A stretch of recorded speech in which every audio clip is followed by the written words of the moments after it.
Ker vem, da vas zanimajo vaje za noge in za zadnjico, bomo danes pogledali eno posebno vajo in da boste ugotovili, zakaj je Spiderman imel tako močne noge. Bomo mi naredili popolnoma enako vajo, kot jo on dela vsak dan. To pa je zelo dobra vaja za zadnjo ložo. Zadnja loža je to, poglejte malo.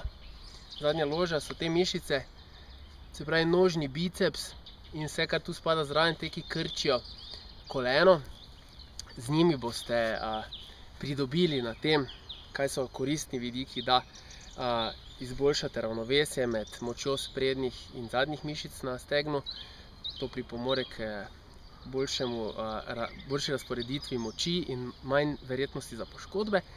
Tudi pa bo pripomoglo k boljšemu izgledu vaših nog, tiste, predvsem ženske, ki se trudite, da vaše noge boljše izgledajo, in ne nazadnje tudi moški. Tako da poglejmo to vajo, se pravi, kaj je zdaj pomembno. Pomembno je, da postavimo noge v položaj malo širši od ramen. Počepnemo tako, da gre zadnjica nazaj, da imamo roke tako med nogami in to cele dlani na tleh zraven stopal. Zdaj pa naslednje, kaj naredimo. Roko premaknemo naprej in pristavimo nogo zraven. Leva roka in leva noga sta na istem položaju, kot sta bile. Premaknemo levo roko naprej in levo nogo naprej. In desno roko naprej in desno roko naprej. In levo roko naprej in levo roko naprej. In to ponavljamo. Temu se reče hoja kot Spiderman.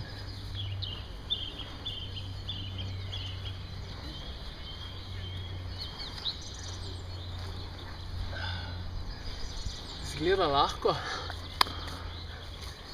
vendar temu ni tako. Sicer vas bodo malo čudno gledali od zunaj, zato mogoče to naredite na svojem dvorišču, ampak preizkusite, ne bo vam žal. Prijetno trenirajte, se vidimo naslednji teden. Adija.